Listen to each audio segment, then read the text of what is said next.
नमस्कार दोस्तों, मैं हूं आपका दोस्त और होस्ट मयंक जैन और आपका स्वागत है क्रिप्टो 3.0 में। आज हम बात करने वाले हैं वैल्यू ऑफ एनएफटी की। जितनी भी हमारा जो एनएफटी का जो मार्केट है काफ़ी एक्सपेंडिंग है और अगर अपन देखें पिछले साल से 2021 से काफ़ी बेहतरीन रिटर्न्स एनएफटीज में दे रहा है। और आप जो न्यूज़ सुनते हो कि एक रात के भीतर मिलियंस ऑफ डॉलर्स लोगों ने छापे हैं एनएफटीज के थ्रू। तो पहली बात तो ये एनएफटी बीमारी क्या है और इसकी वैल्यू को कैसे चेक करें कि अपन कि कोई भी एनएफटी, फिलहाल जो एनएफटी मार्केट है मैं समझता हूँ या फिर मैं कह सकता हूँ कि एनएफटी मार्केट को मैनिपुलेट करना बिटकॉइन या क्रिप्टो मार्केट से ज़्यादा आसान है। इसलिए आपको एनएफटीज की वैल्यू अपन कैसे चेक करें तब तक ये नहीं पता होगा, तब तक आप दो एनएफटीज के बीच में या फिर जो एनएफटी आप सेल या परचेज करना चाह रहे हैं उसकी रियल वैल्यू निकालना काफ़ी हद तक डिफ़िकल्ट हो जाता है। तो अगर आपको एनएफटीज की वैल्यूज़ निकालनी है तो बेसिकली आपको 3 से 4 चीज़ें पता होनी चाहिए। इनके बारे में हम पूरा बात करने वाले हैं, जिसमें फर्स्ट आता है यूटिलिटी, दूसरा है अपना ओनरशिप हिस्ट्री, तीसरा है फ्यूचर वैल्यू और चौथा है लिक्विडिटी प्रीमियम। तो एक एक के ऊपर अपन बात करेंगे। सबसे पहले यूटिलिटी अपन को ये बताती है कि जो भी एनएफटी आप खरीदना चाह रहे हो या फिर आप बेचना चाह रहे हो वो यूज कहाँ होंगी। अगर मैं इन चारों सेक्शंस को मार्क्स दूं तो 30 to 35% जो मार्क्स है वो मेरे यूटिलिटी को रहेंगे, क्योंकि यूटिलिटी एक बहुत इंपॉर्टेंट कैरेक्टर बन जाती है किसी भी एनएफटी सेक्टर्स के लिए। तो आप एनएफटीज की जो यूटिलिटी है वो कई तरीके की है, जैसे नॉन फिजिकल आर्ट हो गया, कलेक्टिवल्स हो गए, कुछ स्पोर्ट मेमोरेबल हो गए, या फिर आपने वीडियो गेम एसेट्स देखे होंगे, वर्चुअल लैंड हो गया, आपका मीम्स हो गया, डोमेन नेम्स हो गए, काफ़ी फेमस चल रहे हैं डोमेन नेम्स तो इस समय, ट्वीट एनएफटीज हो गई, म्यूजिक एनएफटीज हो गई, लाइब्रेरी एनएफटी हो गई, फिजिकल रियल एस्टेट हो गया, फिजिकल आर्ट हो गया, या फिर फंक्शनल आर्ट्स हो गए।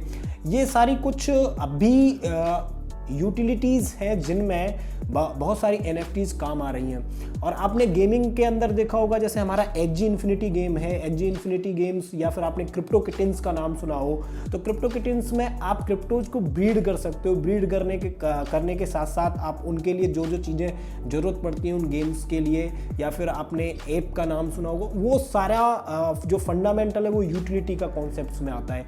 तो अगर आप कोई भी एनएफटी परचेज करने जा रहे हो तो यूटिलिटी को मत भूलना, क्योंकि यूटिलिटी एक बेहद महत्वपूर्ण स्टेप है towards the NFT sale and purchase. दूसरा जो इसमें आता है वो आता है अपना ओनरशिप हिस्ट्री। ओनरशिप हिस्ट्री क्यों?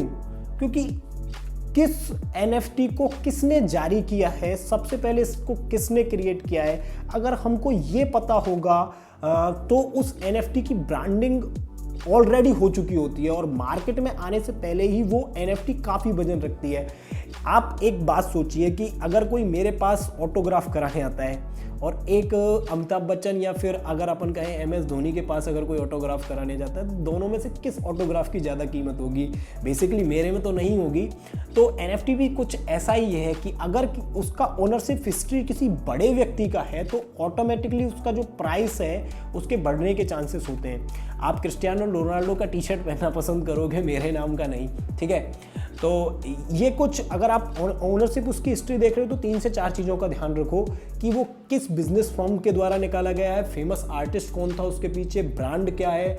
और अगर आप कोई ऐसा एनएफटी देख रहे हो जिसके अंदर ये तीनों चीज़ ना हो तो आप देखो कि प्रीवियसली ओन्ड किसके द्वारा है। इसको बेसिकली मैं 15 मार्क्स देता हूँ, 35 for that utility and 15 marks for that ownership history. 50% हमारा इसका हो गया। तीसरा जो अगर आपको यूटिलिटी और ओनरशिप हिस्ट्री के बाद में अगर आपको चेक करना है तो वो है इसका फ्यूचर वैल्यू। एनएफटी का फ्यूचर वैल्यू क्या रहने वाला है, इसको मैं 3 से 4 सेक्टर्स में बांटता हूं जो आप देखना है। जैसे ERC 1155 है, ERC 1155 पर आप एक ही टोकन की बहुत सारी कॉपीज क्रिएट कर सकते हो, ठीक है। जब आप एक ही टोकन की बहुत सारी कॉपीज क्रिएट कर सकते हो, इसको आप ऐसे समझ सकते हो जैसे आप किसी मूवी को देखने गए तो मूवी का जो टिकट है, टिकट तो सारे के सारे सेम है, लेकिन उनके ऊपर जो नंबर प्रिंट है, आपका जो सीट नंबर है वो अलग अलग है, बाकी टिकट तो सारे सेम है। तो ERC 1155 पर जितनी भी एनएफटी जो क्रिएट की जा रही हैं वो लगभग ऐसी है, उनका नंबर अलग अलग है। अगर आप एक आर्टिस्ट हो तो ऐसा एनएफटीज या फिर उनका नंबर ऑफ कॉपीज आप जनरेट कर सकते हो।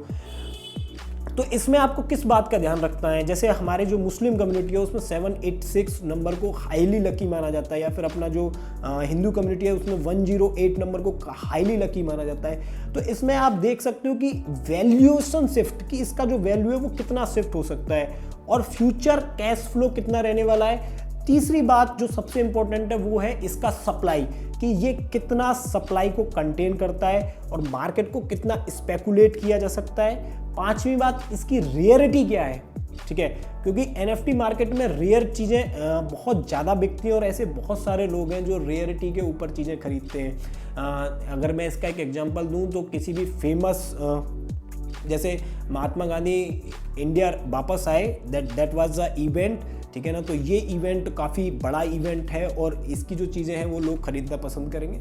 ऐसे ही रेयरिटी और इन्वेंशंस फॉर फ्यूचर यूज़, कि क्या इसका ऐसा ये इन्वेंशन है जिसको अपन फ्यूचर में यूज कर सकते हैं, ठीक है। चौथी बात जो वैल्यू ऑफ एनएफटी को डिसाइड करती है वो है अपना लिक्विडिटी प्रीमियम। लिक्विडिटी प्रीमियम को भी मैं 3 से 4 पार्ट्स में बांटता हूँ। पहली बात, क्या ये कौन सा ऑन चेन एसेट्स है, जैसे ERC 721 और ERC 1155 फेमस इथेरियम की ब्लॉकचेन्स हैं जिसके ऊपर एनएफटी क्रिएट की जा रही हैं। अब ERC 721 ज़्यादा बेस्ट लोग इसलिए मानते हैं क्योंकि आप एक बार जिस एनएफटी को क्रिएट करोगे उसका जो कॉपी रहेगा वो केवल और केवल एक रहेगा, लाइक द फिंगरप्रिंट। लेकिन आप ERC 1155 पे मैं दोबारा कहूँगा कि बहुत सारा मसाला जनरेट कर सकते हो, बहुत सारी उसकी कॉपीज बना सकते हो और उन कॉपीज को भी बेच सकते हो, ठीक है ना।